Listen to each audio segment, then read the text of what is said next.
Hello दोस्तों, मैं पूनम आप लोगों का वेलकम करती हूँ हमारे इस यूट्यूब चैनल होम साइंस अड्डा पे। और आज की क्लास में हम लोग देखेंगे पुष्प सज्जा अर्थात फ्लावर अरेंजमेंट। अगर हम लोग एग्ज़ाम की दृष्टि से देखें तो एक ये बहुत ही इम्पॉर्टेंट चैप्टर है। चाहे वो टीजीटी, पीजीटी, एलटी, जीआईसी या फिर यूजीसी नेट एग्ज़ाम हो, लगभग हर एग्ज़ाम में इससे क्वेश्चंस टच ही किए जाते हैं। तो आइए स्टार्ट करते हैं आज का हम लोग अपना क्लास पुष्प सज्जा का। इसको हम लोग दो पार्ट्स में देखेंगे। आज हम लोग देखेंगे पहला पार्ट। तो आइए स्टार्ट करते हैं। यहाँ पे देखिए सबसे पहले दिया हुआ है पुष्प सज्जा, फ्लावर अरेंजमेंट। ओके, तो पुष्प सज्जा क्या है?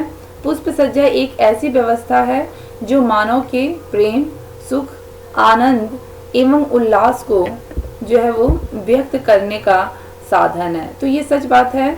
ये सारे जो हैं प्रेम, सुख, आनंद, उल्लास, उत्साह, ये क्या है? ये सारे जो हैं मानव संवेग हैं। और इन मानव संवेग को व्यक्त करने का जो एक सशक्त माध्यम है, एक अच्छा साधन जो है वो क्या है? पुष्प सज्जा। जैसे कि मान लीजिए अगर कहीं भी कोई उत्सव हो या फिर किसी का कोई शादी का फंक्शन हो, तो अक्सर देखिए हम लोग बुक्के लेके जाते हैं। तो ये हम अपने बुक्के हम मेनली इसलिए भी देते हैं कि हम इससे अपने प्रेम को, अपनी खुशी को जाहिर करते हैं। और देखिए यहाँ से एक क्वेश्चन भी हमारा बन सकता है कि मानव संवेग को व्यक्त करने का साधन है, ठीक ना। बहुत सारे ऑप्शन, 3 ऑप्शन दे रहेंगे, उसमें एक ऑप्शन हमारा, 4 ऑप्शन में से एक ऑप्शन हमारा पुष्प सज्जा भी हो सकता है। तो ये जो मानव संवेग को व्यक्त करने का एक बहुत ही अच्छा साधन क्या है? पुष्प सज्जा है। और हाँ, दूसरा पॉइंट ये कि अगर हम लोग ये देखें कि मानव संवेग को व्यक्त करने के लिए पुष्प सज्जा का प्रयोग सबसे पहले कहाँ हुआ था, तो वो कहाँ हुआ था? अमेरिका में, ठीक ना।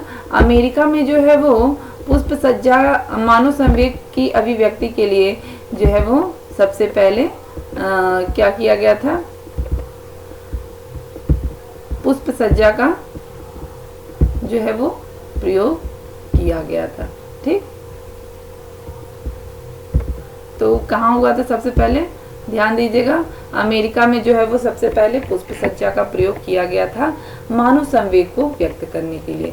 साथ ही साथ यहाँ पे ये भी कहा गया है कि वातावरण में सुगंध फैलाने के साथ साथ ही वातावरण में अलौकिक सौंदर्य एवं अनोखी छटा बिखेर देता है। तो ये सच है। देखिए हमारा मूड कितना ऑफ हो, लेकिन अगर हम लोग ऐसी जगह पे चले जाएं जहाँ पे बहुत ज़्यादा हरियाली हो, जहाँ पे विभिन्न प्रकार के फूल हों, तो वहाँ पे जाके अपने आप हमारा मूड क्या होता है? चेंज हो जाता है। उन चीज़ों को देख के अपने आप हमारे चेहरे पे एक मुस्कुराहट आ जाती है, हमारा जो दिमाग है वो एकदम तरोताज़ा हो जाता है। तो इसीलिए देखिए यहाँ पे दिया भी गया है कि मानव मन जो क्या होता है, एकदम से नाच उठता है इन सारी दृश्यों को देख के। और शायद इन्हीं कारणों से फूलों पर विश्व भर में अनगिनत कहानियाँ, कविताएं, गीत एवं साहित्य लिखे गए हैं। तो ये सच बात है, कविताएं बहुत सारी लिखी गई हैं, गीत बहुत सारे लिखे गए हैं। गीत का अगर हम लोग एग्जाम्पल लें तो देखिए हमारे हिंदी फिल्म जगत में भी बहुत सारे सॉन्ग्स हैं जो लिखे गए हैं, जैसे कि फूल तुम्हें भेजा है खत में, हाँ, फूल नहीं मेरा दिल है। तो यहाँ पे देखिए दिल की तुलना किससे की जा रही है? फूल से की जा रही है। और चाहे फिर बहारो फूल बरसा हो, मेरा महबूब आया है। तो यहाँ पे फूल को एक ऐसी स्पेशल चीज़ के विषय में मतलब बताया गया है कि यहाँ पे बहुत सारे गीतों में भी अपने संवेगों को व्यक्त करने के लिए, अपनी बातों को कहने के लिए किसका यूज़ किया गया है, किसका प्रयोग किया गया है? तो वो क्या है? फूल ही है। अगर हम लोग थोड़ा सा और डीप में जाएं तो देखिए सबसे पहले 6ठी शताब्दी में जो है ये कला जो थी वो क्या थी? प्रचलित हो गई थी। इस कला का प्रारंभ सबसे पहले किसने किया था? सबसे पहले जो है वो चीन में हुआ था बौद्ध भिक्षुओं के द्वारा, और फिर बाद में क्या हुआ? जापान के द्वारा इसका वास्तविक विकास किया गया था। तो देखिए सही ये भी है कि 6ठी शताब्दी में ही जो हमारे बौद्ध भिक्षुक थे, जो चीन के बौद्ध भिक्षुक थे, उन लोगों ने अपने इष्ट के पास जो है वो विभिन्न प्रकार के फूलों को विभिन्न प्रकार से सजा कर अपने इष्ट देव के पास अर्पित करते थे। लेकिन ये बात उन्हीं तक सीमित थी, ये बात सारे विश्व में नहीं पता थी। और लेकिन सारे विश्व में लोगों तक फैलाने के लिए, लोगों को इसके प्रति जागरूक करने का काम किसने किया? जापान ने किया। अगर हम लोग पुष्प सज्जा के अर्थ को देखें तो देखिए विभिन्न प्रकार के फूलों, पत्तियों, कलियों, टहनियों एवं फूलदानों को कला के तत्व एवं सिद्धांतों के आधार पर एक ऐसा सृजन जिससे कि अवसर के, स्थान की, वस्तु की, घर की सुंदरता एवं आकर्षण में कई गुना वृद्धि हो सके तथा संपूर्ण वातावरण में प्रशंसा एवं आनंद छा जाए। तो देखिए, अगर हमारे पास विभिन्न प्रकार की फूल, पत्तियां, कलियां, टहनियां हैं और हम लोग कला के सिद्धांतों का प्रयोग करके अगर हम चीज़ों की सज्जा करते हैं तो वह अवसर और स्थान के अकॉर्डिंग करते हैं, तो उसकी जो उससे उस सुंदरता से, उस पुष्प सज्जा की सुंदरता से जो है आकर्षण और भी ज़्यादा बढ़ जाता है, उस स्थान का, उस अवसर का, उस घर का। ठीक ना। और दूसरी चीज़ देखिए, अगर हम लोग कला के तत्वों के सिद्धांत का प्रयोग नहीं करते हैं तो हमारे पास ये भरपूर चीज़ें होंगी, फिर भी हमारा जो पुष्प सज्जा है वो क्या आकर्षक नहीं दिखेगा। तो ये आवश्यक है कि हम लोग जब भी पुष्प सज्जा करें तो कला के सिद्धांतों का ध्यान दें। क्यों? सपोज मान लीजिए कि हमारे पास फ्लावर भी हैं, वो भी लंबी टहनियों की हैं, ठीक ना, लेकिन जो पॉट है वो हमारा छोटा सा है, तो क्या हम छोटे पॉट में लंबी टहनियों को लगाएंगे तो सुंदर दिखेगा? बिल्कुल नहीं। उससे क्या होगा, उनका उसका प्रोपोर्शन जो है वो गड़बड़ हो जा रहा है। फ्लावर का और पॉट का जो प्रोपोर्शन है वो गड़बड़ हो रहा है, जिससे कि वो देखने में आकर्षक नहीं दिखेगा। ठीक ना। और अगर हम लोग स्थान का या फिर सरलता का नियम का भी पालन ना करें तो भी हमारा जो है फ्लावर पॉट वो दिखने में सुंदर नहीं दिखेगा। तो इस प्रकार से उसकी आकर्षण, उसकी सुंदरता, मतलब जो सज्जा हम लोग किए रहेंगे वो उसकी सुंदरता जो है वो जितनी होनी चाहिए उतनी नहीं दिख पाएगी। तो इसीलिए पुष्प सज्जा करने के लिए ये आवश्यक है कि हम कला के सिद्धांतों का भी प्रयोग करें। अगर हम लोग पुष्प सज्जा के इतिहास को देखते हैं तो, ठीक ना, इतिहास को अगर हम लोग देखते हैं तो देखिए सबसे पहले क्या है, यहाँ पे जो है वो 6ठी शताब्दी है। 6ठी शताब्दी में चीनी बौद्ध भिक्षुओं, साधु एवं महात्माओं ने इस कला का शुभारंभ किया। किसने किया? बौद्ध भिक्षु, साधु संत और जो चीन के जो भी महात्मा थे उन लोगों ने इस कला का प्रारंभ किया। अपने शिष्यों को अपने इष्ट देव के समक्ष फूल और पत्तियों को आकर्षक तरीके से चढ़ाकर वह श्रद्धा पूर्वक प्रार्थना करने की प्रथा प्रारंभ की। पुष्प सज्जा के विकास का श्रेय साधु संत और महात्माओं को जाता है। विकास करने का श्रेय अर्थात सबसे पहले जो स्टार्ट किया गया था वह चीनी बौद्ध भिक्षुओं के द्वारा किया गया था। जैसे मान लीजिए जब भी हम भी कहीं अपने किसी खास के पास जाते हैं तो हम खाली हाथ नहीं जाना चाहते हैं। हम चाहते हैं कि कुछ ना कुछ सामान लेके ही जाएं, ठीक ना, कुछ ना कुछ उपहार स्वरूप लेके ही जाएं। तो यहाँ पे जो चीनी बौद्ध भिक्षुक थे वो भी जब अपने इष्ट के पास जो है वो कुछ ना कुछ लेके जाना ही चाहते थे, तो उन्हें सबसे सुंदर क्या दिखा? उन्हें सबसे सुंदर ये पुष्प दिखे। वो अपने पुष्प को, वो इन पुष्पों को आकर्षक तरीके से, मतलब अलग अलग तरीके से तैयार करके अपने इष्ट के पास चढ़ाते थे, ठीक ना। तो इससे जो वो विभिन्न प्रकार के फूलों को तैयार करके अपने इष्ट के पास चढ़ाते थे, तो इससे उनका प्रेम प्रदर्शित होता था अपने प्रभु के लिए, अपने इष्ट के लिए, ठीक। और वो अपनी बातों को अपने पुष्पों के जो है विभिन्न पुष्पों को तैयार करके चढ़ाने के तरीके के द्वारा अपने इष्ट के पास क्या करते थे? प्रकट करते थे।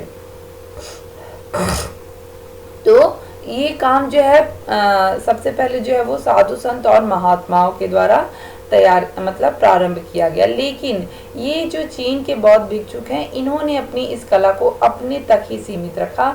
इसका प्रचार प्रसार इन लोगों ने बहुत ज़्यादा मतलब नहीं किया, ठीक ना। ये मतलब इस कला से अभी पूरी जो है हमारा विश्व अवगत नहीं था। इन्होंने इस कला को सिर्फ अपने तक सीमित रखा। लेकिन जापानियों ने, जो भी जापानी हैं, जापानियों ने पुष्प सज्जा संबंधित अनेक विद्यालय खोले एवं साहित्य लिखा। साथ ही 19वीं शताब्दी तक इसका स्वरूप काफी बदल गया। 20वीं शताब्दी तक संपूर्ण विश्व में पुष्प सज्जा काफी लोकप्रिय हो गया और आज पुष्प सज्जा जीवन का अभिन्न अंग बन गया है। तो देखिए, जापानियों के द्वारा इस सज्जा का विकास किया गया। उन लोगों ने बहुत सारे विद्यालय और महाविद्यालय खोले। साथ ही साथ इस पे बहुत सारे उन्होंने साहित्य लिखा, लोगों को इसके प्रति जागरूक किया। इन्होंने साथ ही साथ जापानियों ने विभिन्न कला के सिद्धांतों का निर्माण किया और इसके स्वरूप को ही बदल दिया। 20वीं शताब्दी में ये संपूर्ण मतलब इस पुष्प सज्जा काफ़ी लोकप्रिय हो गया और इसकी काफ़ी लोग इसके प्रति अवेयर भी हो गए और आज तो जीवन का अभिन्न अंग भी बन गया है। कैसे? देखिए, लगभग हमारे हर कार्य में पुष्प का जो है एक बहुत ही इम्पॉर्टेंट रोल होता है, चाहे वो शादी हो, ब्याह हो, पूजा हो, कथा हो, कोई भी धार्मिक कार्य हो, वहाँ पे पुष्प सज्जा मतलब एक आवश्यक उनका अपना एक आवश्यक रोल होता है, ठीक ना। तो यहाँ पे अब पुष्प सज्जा जो है हमारा एक जो है एक बहुत ही इम्पॉर्टेंट पार्ट ऑफ लाइफ बन गया है। जैसे देखिए, टीचर्स डे हुआ, ठीक ना, गुरु के लिए भी हम अपने क्या करते हैं, फूल के द्वारा अपने प्रेम को व्यक्त करते हैं, ठीक ना। प्रेमी प्रेमिका हो गया, वो भी फूल के द्वारा ही अधिकतर अपने प्रेम को व्यक्त करते हैं, ठीक ना। या फिर शादी ब्याह हो गया तो उसमें घर की सजावट में भी फूल आवश्यक है, धार्मिक कोई कार्य हो तो उसमें भी फूल आवश्यक है। इस प्रकार फूल जो है क्या हुआ, बहुत ही इम्पोर्टेंट हो गए हैं। तो ये हमारा पुष्प सज्जा का इतिहास है, जिसमें देखिए 6ठी शताब्दी में क्या हुआ था, 6ठी शताब्दी में चीनियों के द्वारा, चीनी जो भी बौद्ध भिक्षु थे, ठीक ना, उन्होंने क्या किया था, इस कला का जो है वो प्रारंभ किया था। लेकिन इस कला का जो विकास है वो किसने किया था, इस कला का विकास जो है वो जापानियों के द्वारा किया गया था, ठीक ना। जापानियों के द्वारा इस कला का विकास किया गया था। तो इस बात को याद रखिएगा, प्रारंभ किसके द्वारा किया गया था, चीनियों के द्वारा, और विकास किसके द्वारा किया गया था, जापानियों के द्वारा। अगर हम लोग पुष्प सज्जा के महत्व को देखें तो सबसे पहले क्या है, पुष्प सज्जा का महत्व अगर हम लोग देखें तो हमारे जीवन में बहुत सारा महत्व है, लेकिन अगर हम लोग थोड़ा सा इसको और विस्तृत देखें तो अलग अलग पार्ट्स में इसको हम लोग कैटेगराइज करके देखते हैं। जैसे देखिए, सबसे पहले जो है क्या, वो स्वास्थ्य की दृष्टिकोण से, तो देखिए ये सच है, हमारे बहुत सारे जो बीमारियां हैं वो पुष्प सज्जा के द्वारा पुष्पों के द्वारा जो है वो ठीक की जा सकती हैं, ठीक ना। पुष्पों का यूज़ बहुत प्रकार के स्वास्थ्य संबंधित विकारों में यूज़ किया जाता है अपने स्वास्थ्य को स्वस्थ रखने के लिए। जैसे देखिए, सबसे पहले अगर हम लोग बात करें गुड़हल का, ठीक ना, तो गुड़हल की फूल और पत्तियां ये दोनों ही स्वास्थ्य की दृष्टिकोण से बहुत ही महत्वपूर्ण है।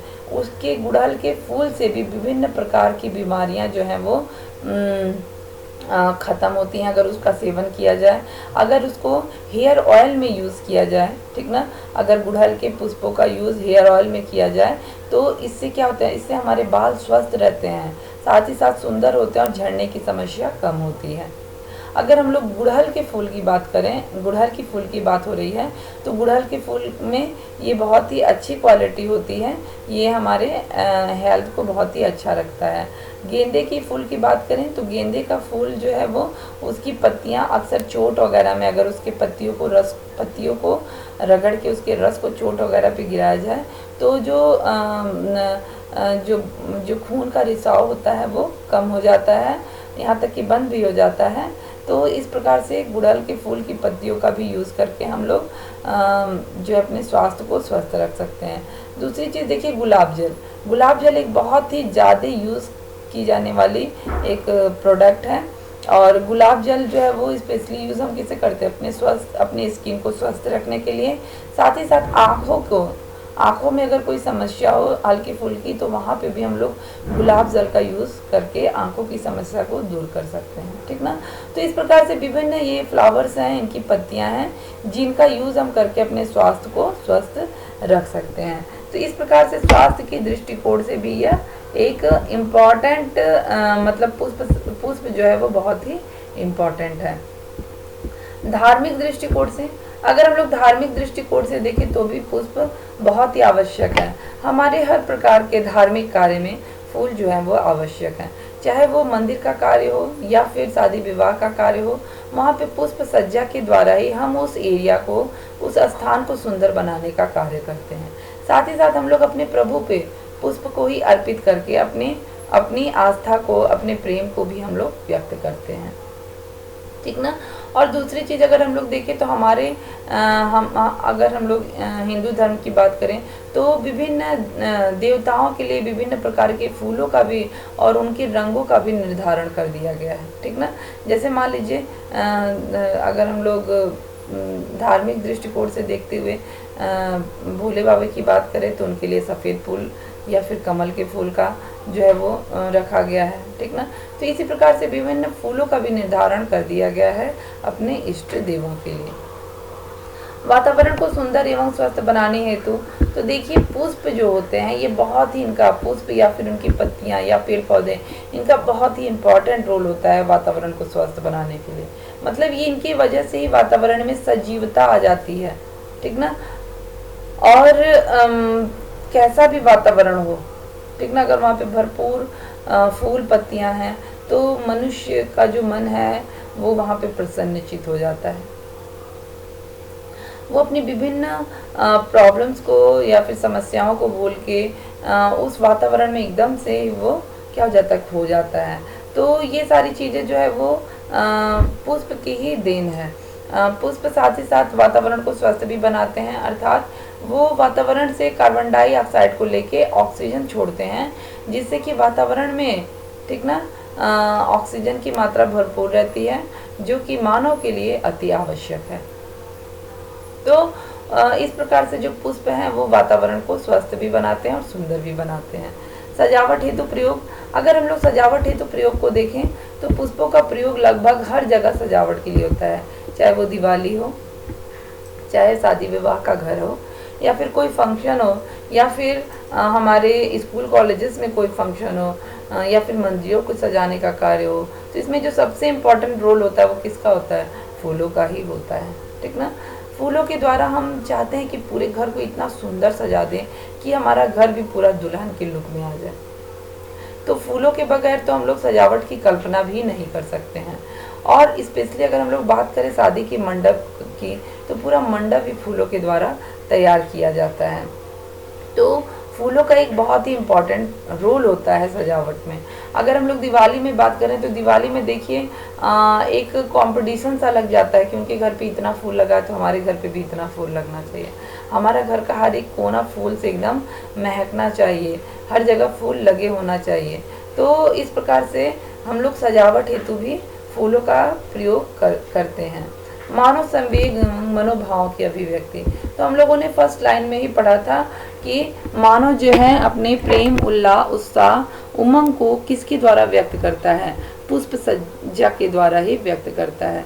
सपोज किसी की शादी हुआ या फिर किसी का फंक्शन हुआ तो स्पेशली उसमें हम बुक्के उन लोगों को क्या करते हैं, देते हैं। तो बुक्के देने का हमारा तात्पर्य उन्हें गिफ्ट देने से नहीं होता, बल्कि हम बुक्के के थ्रू अपने प्रेम को, अपने खुशी को जाहिर करते हैं। साथ ही साथ अगर हम लोग देखें तो अगर मान लीजिए कहीं स्कूल कॉलेजेस में फंक्शंस होते हैं, यूनिवर्सिटीज़ में कोई फंक्शंस होती हैं, तो वहाँ पे जिन गेस्ट को बुलाया जाता है उनको सम्मान बुक्के के थ्रू ही दिया जाता है। बुक्के देकर हम अपने प्रेम का जो है वो अभिव्यक्ति करने के साथ साथ ही उनके रिस्पेक्ट के लिए भी हम क्या करते हैं, उनके सम्मान में भी हम बुक्के उन्हें प्रदान करते हैं। तो मानव के संवेगों को प्रकट करने का सबसे जो एक अच्छा साधन है वो क्या है, पुष्प है। सांस्कृतिक विकास का प्रभावी माध्यम, तो यहाँ पे सांस्कृतिक और रचनात्मक ये दोनों विकास का ही है कि ये प्रभावी माध्यम है। कैसे, देखिए अगर हम लोग घर पे कोई भी त्यौहार होता है, जब उस पर हम पुष्प से सज्जा करते हैं तो जो हमारे घर के बच्चे होते हैं, ठीक ना, उन्हें यह पता चलता है कि हाँ इस त्यौहार में हमें पुष्पों से इस घर की सज्जा की जाती है, पुष्पों का किस प्रकार से प्रयोग करके घर की सज्जा की जाती है। तो ये जो चीज़ें हैं वो क्या होती है, एक पीढ़ी से दूसरी पीढ़ी में हस्तांतरित होती रहती है। साथ ही साथ बच्चों का रचनात्मक विकास भी होता है। जैसे मान लीजिए कि अगर हम लोग बात करें दिवाली की, तो दिवाली में जब हम लोग पुष्पों से रंगोली बनाते हैं या फिर घर का डेकोरेशन करते हैं तो देखिएगा उसमें सबसे आगे कौन आते हैं, बच्चे आते हैं। बच्चे कहते हैं नहीं हम भी करेंगे, हम भी करेंगे।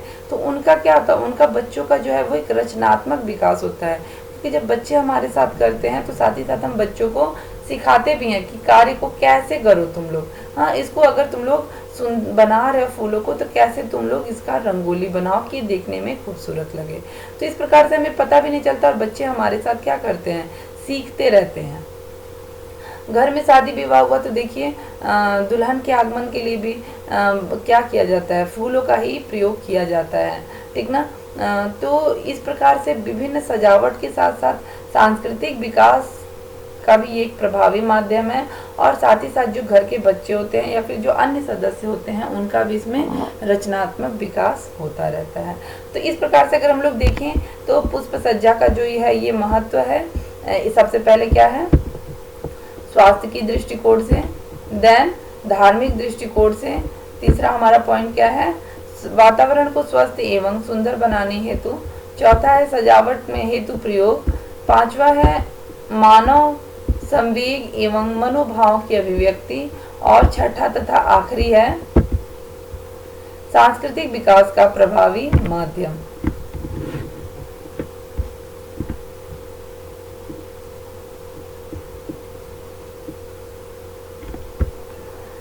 तो इस प्रकार से ये हमारा पुष्प सज्जा का जो है वो क्या है, महत्व है। पुष्प सज्जा के नियम, अगर हम लोग पुष्प सज्जा के नियम को देखते हैं तो सबसे पहला जो है वो क्या है, स्थान का नियम। तो देखिए इस पुष्प सज्जा के नियम का प्रयोग करके हम लोग कम और न्यून मात्रा में अगर फूल पुष्प हो, टहनियाँ हो, पत्तियाँ हो, तो भी हम लोग इतनी सुंदर सजावट कर सकते हैं कि हमें कि देखने वाले को ऐसा प्रतीत होगा कि सर्वस्व सुंदरता बस इसी पुष्प में है, ठीक ना। तो ये हमारे अंदर के एक आर्ट का भी है जो है यहाँ पे प्रदर्शन होता है, और साथ ही साथ अगर हम लोग इसके नियमों का प्रयोग करें तो हम लोग पुष्प सज्जा बहुत ही अच्छे तरीके से कर सकते हैं। तो सबसे पहला जो हमारा नियम है वो क्या है, सबसे पहला जो हमारा नियम है वो है स्थान का नियम। स्थान के नियम में देखिए पुष्प सज्जा का जब भी हम लोग पुष्प सज्जा करते हैं तो जिस भी पॉट का प्रयोग करते हैं उसमें उतनी ही जो है वो टहनियाँ जो है प्रयोग करनी चाहिए, पुष्प या फिर पुष्पों को प्रयोग करना चाहिए कि प्रत्येक टहनी को पर्याप्त स्थान मिले। अगर हम लोग मात्रा से अधिक टहनियों का प्रयोग करते हैं, ठीक ना, जैसे मान लीजिए कि हमारा पॉट है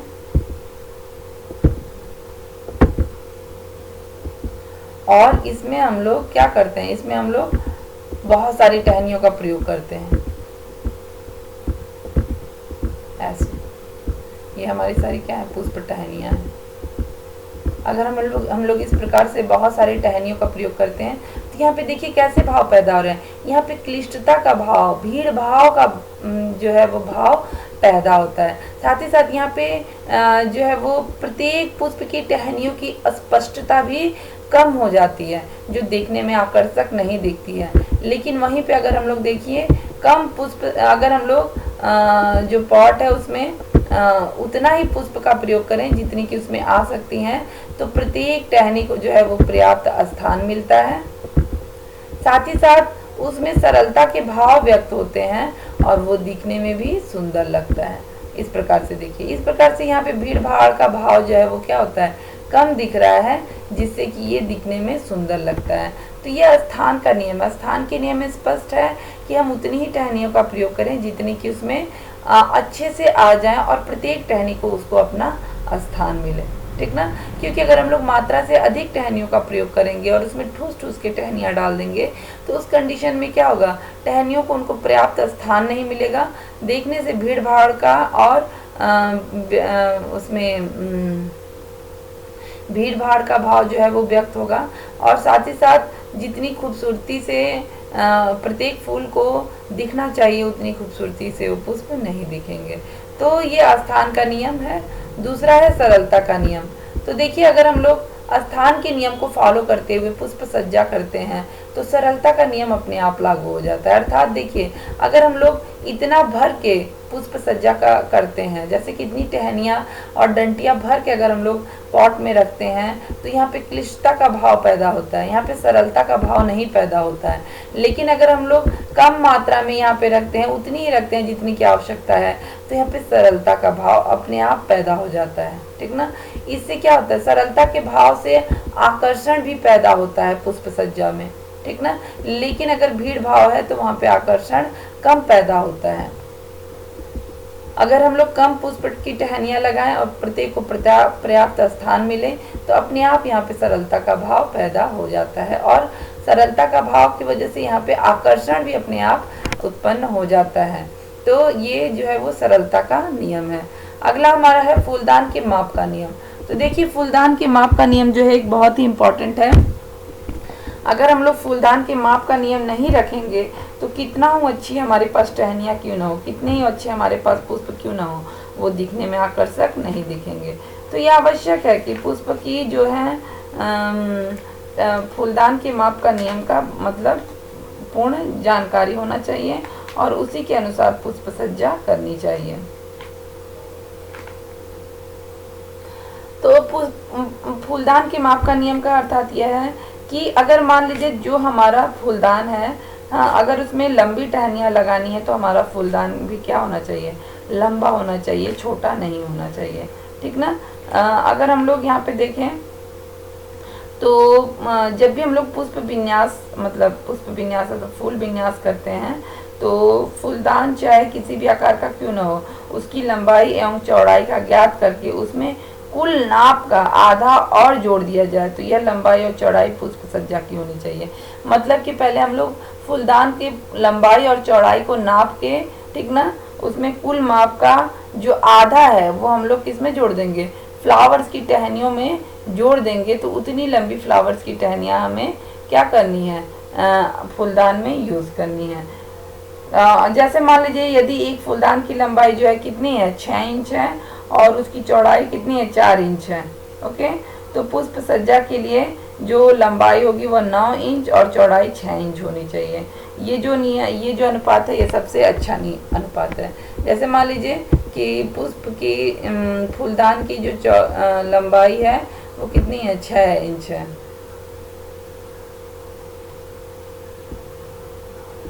और अगर चौड़ाई की बात करें तो ये कितनी है, 4 इंच है, ठीक ना। तो जो हमारा फ्लावर होगा ये कम से कम 9 इंच का होना चाहिए और चौड़ाई कितनी होनी चाहिए, चौड़ाई जो है इसकी कितनी होनी चाहिए, 6 इंच होनी चाहिए, ठीक। तो इस प्रकार से जो हमारा पुष्प सज्जा होगा वो बहुत ही आकर्षक और सुंदर भी दिखेगा। टहनी आपस में उलझी हुई ना हो। तो देखिए अगर हम लोग सरलता के नियम का और स्थान के नियम का पालन करेंगे तो अपने आप ही प्रत्येक टहनी एक दूसरे से अलग होगी, वो एक दूसरे से उलझी हुई नहीं होगी। लेकिन अगर हम लोग इस नियम का पालन नहीं करते हैं तो उस कंडीशन में क्या होगा, टहनियाँ आपस में जुड़ी होंगी तो उलझी हुई होंगी। तो इससे क्या होगा, अगर उलझी हुई होंगी तो उसमें जो है वो क्लिष्टता का भाव उत्पन्न होगा, भीड़ भाड़ का भाव उत्पन्न होगा, जिससे कि वो हमें आकर्षित नहीं करेंगे अपनी तरफ, ठीक ना, या फिर हमें उतनी सुंदरता नहीं दिखेगी जितनी हमें दिखनी चाहिए। तो ये इम्पोर्टेंट है कि उसमें हम लोग टहनियाँ जो है वो स्थान के नियम का पालन करते हुए ही प्रयोग करें। त्रिभुज आकार, टहनियाँ अलग लंबाई की हो, तो ये भी देखिए बहुत इंपॉर्टेंट है। टहनियाँ जो क्या हो, अलग अलग लंबाई की हो। क्यों? क्योंकि मान लीजिए कि अगर हम लोग प्रत्येक टहनी एक बराबर लगाते हैं ऐसे,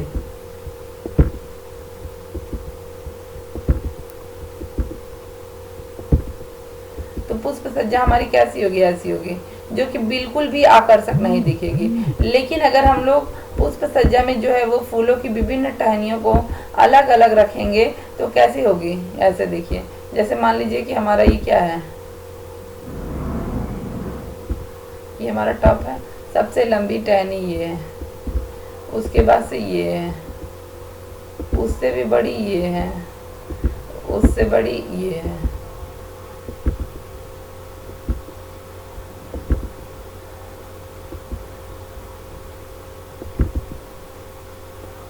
तो यहाँ पे देखिए जो हमारे मध्य की पुष्प टहनी है वो सबसे लंबी है। इस प्रकार से अगर हम लोग सज्जा करते हैं तो जो हमारा सज्जा होगा क्या होगा, अर्ध वृत्ताकार या अर्ध चंद्राकार सज्जा होगी, जो देखने में सुंदर लगती है। अगर हम लोग त्रिभुज आकार की बात करें तो भी देखिए यहाँ पे जो टहनियाँ होंगी कैसी होंगी, विभिन्न प्रकार की होंगी, विभिन्न लंबाई की होंगी। जैसे ये सबसे लंबी होगी, ठीक ना, इससे छोटी ये, इससे बड़ी ये, फिर इससे बड़ी है, इस प्रकार से हमारी पुष्प सज्जा होगी। त्रिभुजाकार, त्रिभुजाकार में क्या है, तो देखिए ये आवश्यक नहीं कि प्रत्येक व्यक्ति को जो है वो पुष्प सज्जा करने का ढंग आए ही, लेकिन कभी कभी हमारे जीवन में ऐसा अवसर भी आ जाता है कि हमें ढंग नहीं आते हुए भी वहाँ पे पुष्प सज्जा करनी पड़ती है। तो देखिए सबसे पहली बात तो अगर हमारे पास बहुत ढेर सारी टहनियाँ हो, बहुत ढेर सारे फूल हो, पॉट हो, ठीक ना, लेकिन हमें अगर कला के नियम का नहीं आता है, पुष्प सज्जा के नियम का पता नहीं है, तो हम कभी भी अच्छी जो है वो पुष्प सज्जा नहीं कर सकते हैं। लेकिन अगर हमें नियम पता है तो कम से कम सामान में भी हम बहुत अच्छा जो है क्या है वो फ्लावर डेकोरेशन कर सकते हैं। तो और लेकिन अगर फिर भी हमें नहीं आती है तो उस कंडीशन में हम क्या करेंगे, उस कंडीशन में जो त्रिभुजाकार सज्जा होती है, ठीक ना, ऐसे त्रिभुजाकार सज्जा को हम लोग करेंगे। और इसी त्रिभुजाकार, ये जो त्रिभुजाकार सज्जा होती है वो प्रत्येक फूल के साथ बहुत ही आकर्षक और सुंदर दिखती है। तो जिसको कुछ नहीं आता सज्जा करने, वो कैसे सज्जा करेगा, वो त्रिभुजाकार सज्जा करेगा। ठीक, सहायक उपकरणों का दृश्य हो, जैसे कि मान लीजिए कभी भी हम लोग पुष्प सज्जा करते हैं, विभिन्न प्रकार के फ्लावर पॉट्स में फ्लावर लगाते हैं, और हमारे फ्लावर्स अगर ओरिजिनल नहीं होते हैं या फिर ओरिजिनल होते हैं तो फिर भी हमें उनको टिकाए रखने के लिए, उनको उनकी जगह पे रखने के लिए सहायक उपकरण मतलब हेल्पिंग डिवाइसेस का यूज़ करना पड़ता है। तो चूँकि यूज़ तो हम कर लिए, लेकिन हम चाहते हैं कि जब पुष्प सज्जा व्यक्ति देखे तो उन्हें ये जो भी सहायक उपकरण है वो ना दिखाई दें, ठीक ना। तो इस कंडीशन में हम लोग सहायक उपकरणों का यूज़ करके, ठीक ना, उन्हीं फूल और पत्तियों से उनको क्या करेंगे, ढक देंगे, जिससे कि वो सामने हमें ना दिखाई दें, और साथ ही साथ हमारा फ्लावर जो अरेंजमेंट है वो क्या हो, आकर्षक भी दिखे। ओके, तो ये हमारा जो है वो पुष्प सज्जा के नियम से रिलेटेड ये सारे क्या है, नियम है, जिसमें सबसे पहले है स्थान का नियम, सरलता का नियम, फूलदान के माप का नियम,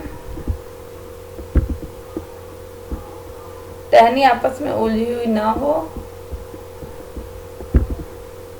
साथ ही साथ टहनियाँ अलग अलग लंबाई की हो, त्रिभुज आकार हो, और सहायक उपकरण अदृश्य हो।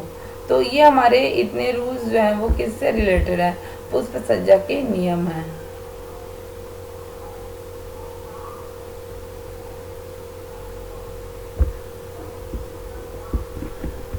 अगला हमारा है कि पुष्प सज्जा के प्रकार। अगर हम लोग पुष्प सज्जा के प्रकार को देखें तो देखिए यहाँ पे 3 प्रकार के पुष्प सज्जा के प्रकार हैं।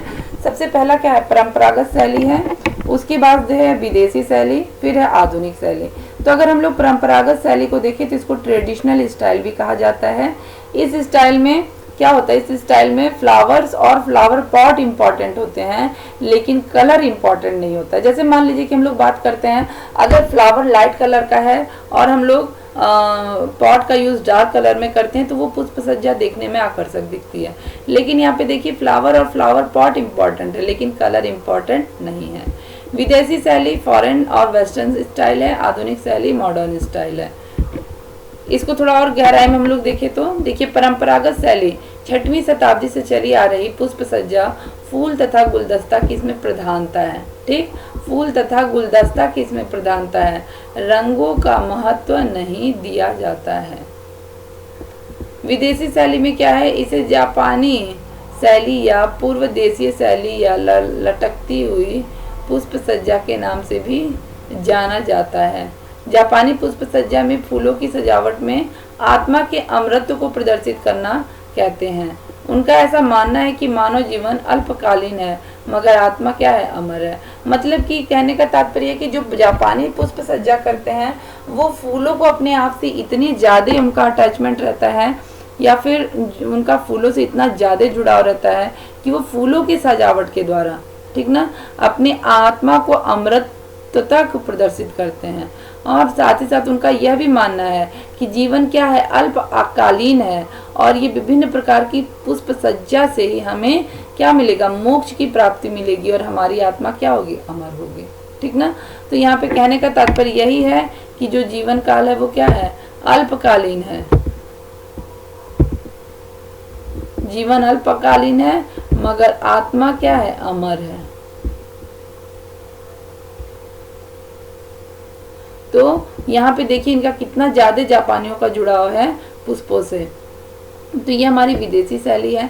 आधुनिक शैली, यह शैली परंपरागत तथा विदेशी शैली का मिला जुला क्या है, रूप है। जापानी पुष्प सज्जा की मुख्य शैलियाँ, यहाँ पे कुछ शैलियाँ दी हुई हैं जो जापानी पुष्प सज्जा की हैं, और लगभग जो हमारे क्वेश्चंस बनते हैं वो इन्हीं से ये क्वेश्चंस बनते हैं। तो अगर हम, और इसमें भी अगर हम लोग देखें तो इकेबाना से सर्वाधिक क्वेश्चंस बनते हैं।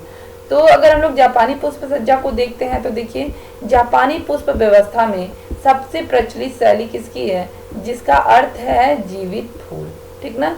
जो जापानी पुष्प सज्जा में सबसे प्रचलित शैली है इकेबाना, और जिसका शाब्दिक अर्थ होता है जीवित फूल, अर्थात इकेबाना का क्या होता है, शाब्दिक अर्थ इकेबाना का क्या है, जीवित फूल, ठीक ना। इसको याद कर लीजिएगा, ये एग्जाम में पूछा भी गया है कि इकेबाना का जो है शाब्दिक अर्थ क्या है, इकेबाना का शाब्दिक अर्थ है क्या है, जीवित फूल।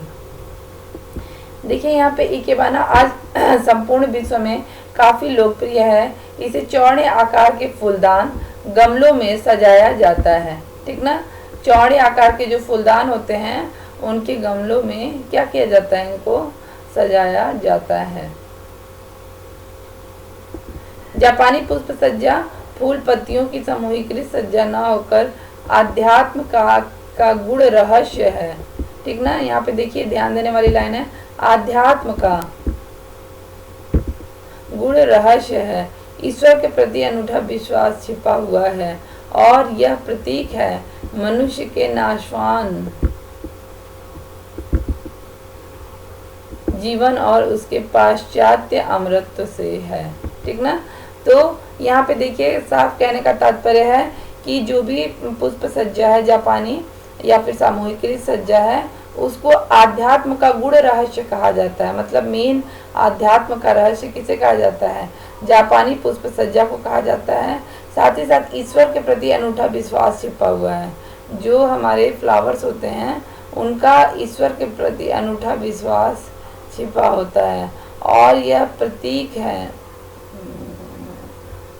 किसका, मनुष्य के नाशवान जीवन का। ऊपर हम लोगों ने देखिए पढ़ा भी था कि जापानी पुष्प सज्जा क्या है, आत्मा के अमृतत्व का है, और इस नाशवान जीवन से मतलब ये जीवन जो ना है वो अल्पकालीन है। तो यहाँ पे भी वही चीज़ें दी हुई हैं कि यहाँ पे मनुष्य का जीवन क्या है, नाशवान है, और लेकिन इसका जो आध्यात्म का गुण रहस्य है, ईश्वर के प्रति हमारा अनूठा विश्वास छिपा हुआ है, और यह प्रतीक है मनुष्य के नाशवान जीवन और उसके पश्चात अमृतत्व से।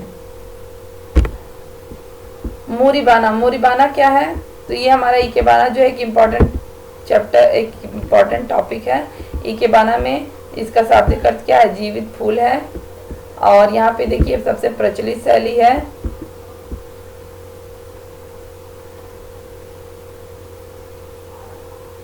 और साथ ही साथ जापानी पुष्प सज्जा फूल पत्तियों की सामूहिक सज्जा न होकर, और हाँ यहाँ पे देखिए आध्यात्म का गुण रहस्य है, ईश्वर के प्रति अनूठा विश्वास छिपा हुआ है, और मनुष्य के नाशवान जीवन और पाश्चात्य अमृतत्व से है।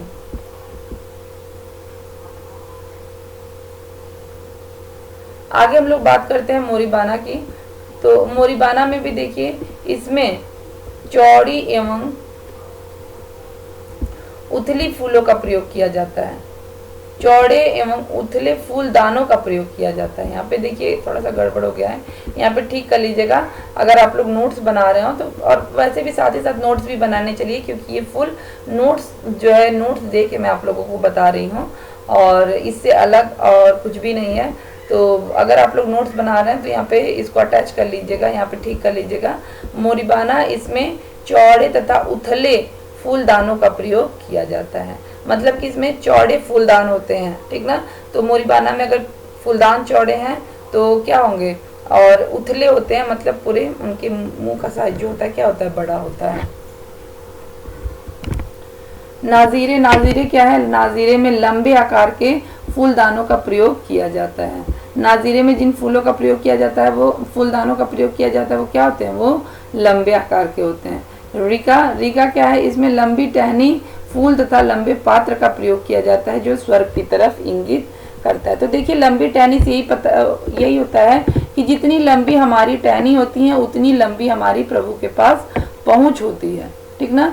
तो इसी से जोड़कर वो मतलब इस चीज को रखते हैं कि जितनी लंबी हम टहनी रखेंगे पात्र में, मतलब जो हमारा जो भी फ्लावर पॉट होगा उसमें, तो उतनी हमारी पहुंच होगी।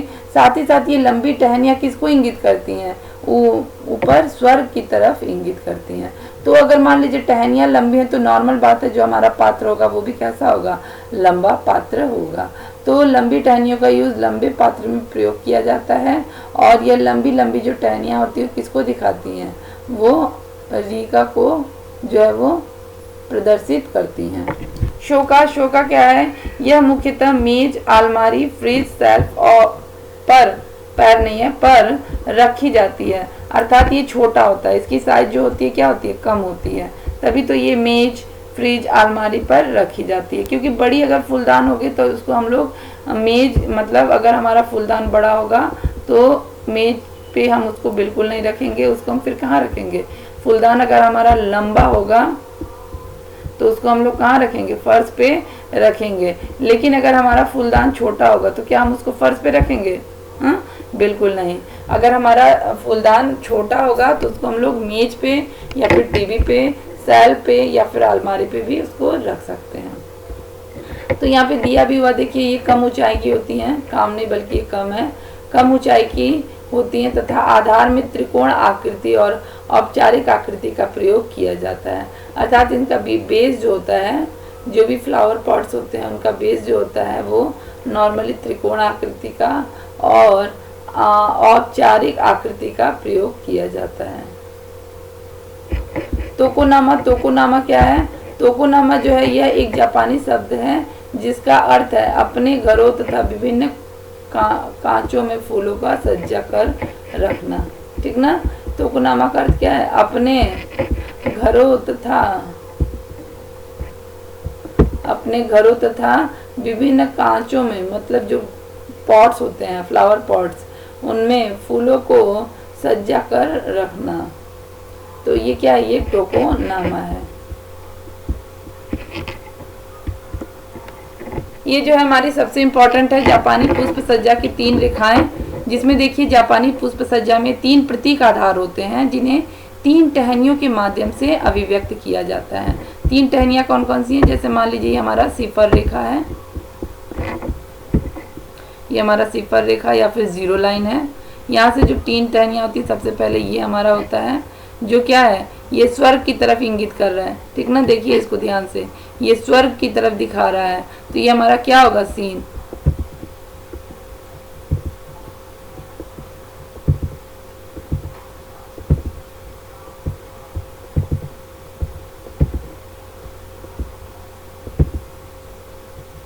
ये हमारा क्या है? ये हमारा सीन है, ठीक ना। और सो जो होता है वो 45 डिग्री पे होता है। ये हमारा क्या है? ये सो है। सोता कौन है बताइए? सोता तो मनुष्य है ना। तो सो का क्या होगा? सो मनुष्य की तरफ इंगित करता है। हाई की जो है 75 डिग्री पे होता है ऐसे, तो ये क्या होता है? ये पृथ्वी को इंगित करता है। ओके, तो ये जापानी पुष्प सज्जा की 3 रेखाएं होती हैं, ठीक ना। जैसे मान लीजिए कि हमारा फ्लावर पॉट है, अगर इसमें हम लोग सजावट करते तो एक हमारी टहनी ऐसी होगी, दूसरी टहनी जो होगी यहीं से निकलेगी वो 45 डिग्री पे होगी, तीसरी टहनी जो होगी ऐसे होगी, ठीक ना। आपने देखा होगा थंबनेल में ये पिक्चर लगा भी हुआ है, बस सेम समझ लीजिए वो उसे हम इकेबाना ही कहते हैं, ठीक ना। तो यहाँ पे 3 रेखाएं होती हैं। एक रेखा जो होती है वो सीन होती है जो स्वर्ग की तरफ होती है, दूसरा सो होती है जो मनुष्य की तरफ इंगित करती है, और तीसरा हाई होता है। हाई जो होता है किसको दिखाता है? वो पृथ्वी को शो करता है। आइए हम लोग जरा पढ़ लें। सीन जो है वो स्वर्ग, हेवन, यह टहनी पूरी हेवन की तरफ इंगित होती है। यह टहनी पूरी सज्जा की जो है क्या होती है? केंद्र होती है। जो हमारी पूरी सजावट होती है उसका केंद्र क्या होता है? ये सीन होती है। और यह सबसे लंबी मजबूत होती है। यह सबसे लंबी और मजबूत टहनी होती है जो ईश्वर की ओर इंगित करती है, ठीक ना। ये टहनी जो होती है क्या होती है? सबसे लंबी होती है और यह ईश्वर की ओर इंगित करती है। इसकी ऊंचाई फूलदान की ऊंचाई से 1/2 गुनी ज़्यादा होती है और ये 90 अंश का कोण बनाने वाली खड़ी रेखा होती है।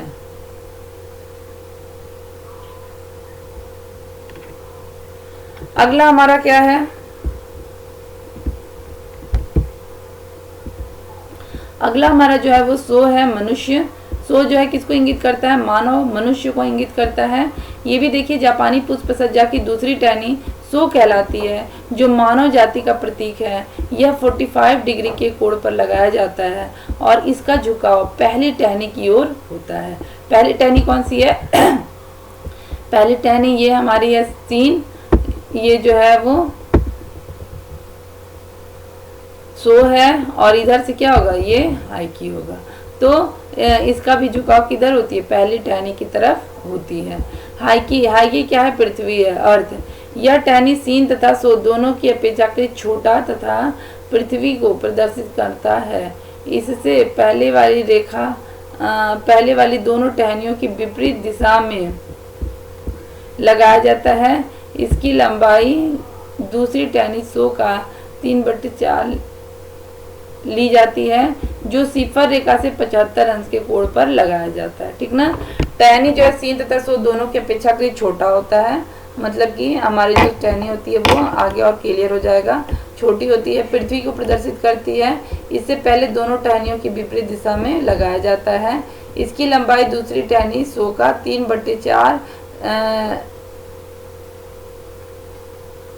3/4 जो है होती है, जो सिफर रेखा से 50 अंश के कोण पर लगाया जाता है। देखिए जापानी पुष्प सज्जा के खड़ी व्यवस्था में अगर ऐसी खड़ी व्यवस्था है तो सीन स्वर्ग सबसे ऊंचा होता है, तो ये लाइन जो होती है क्या होती है? सबसे ऊंची होती है। परंतु आड़ी व्यवस्था में सो को सबसे ऊंचे कोण पर लगाया जाता है। ठीक ना? अगर व्यवस्था आड़ी हो तो जो सो होता है उसको सबसे ऊंचे कोण पर लगाया जाता है।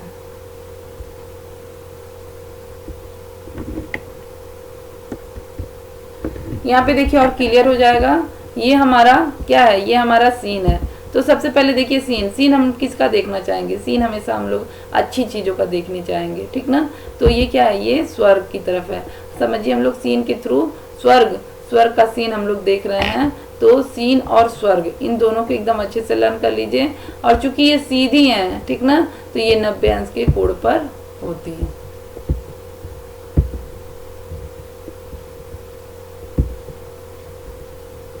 उसके बाद से सो है। सोता कौन है भाई? सोता तो मनुष्य है ना। तो सो से मनुष्य को आप लोग क्या करिए? जोड़ लीजिए। तो सो जो है वो किसका है? मनुष्य का है। और ये कितने अंश पे है? ये 45 डिग्री के कोण पर है। तीसरा हमारा क्या है? हाइकी है। हाइकी इन दोनों टहनियों से क्या होता है? छोटा होता है। और हाइकी को आप किससे जोड़िए? सीन का सो स्वर्ग हो गया, सो का मनुष्य होगा और हाइकी का क्या होगा? हाइकी का पृथ्वी हो जाएगा।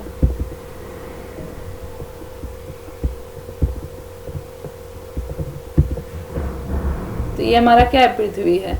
तो हाइकी 75 डिग्री पे हमारा पृथ्वी है और ये हमारा क्या? ये हमारा जीरो लाइन है। तो मेरे ख्याल से आप लोगों को ये टॉपिक बहुत अच्छे से समझ में आई है और हम लोग दूसरा पार्ट इसका जो है वो जल्दी ही अपलोड करेंगे। और यहाँ पे देखिए अगर आप लोग को कोई भी ऐसा कंफ्यूजन हो रहा हो या फिर डाउट हो रहा हो तो प्लीज़ कमेंट बॉक्स में जाएं और वहाँ पे कमेंट करके अपनी जो भी डाउट्स हैं उसको बताएं। तो ओके, थैंक यू। आज की क्लास हम लोग यहीं पे ख़त्म करते हैं और फिर हम लोग जल्दी मिलते हैं दूसरी क्लास में।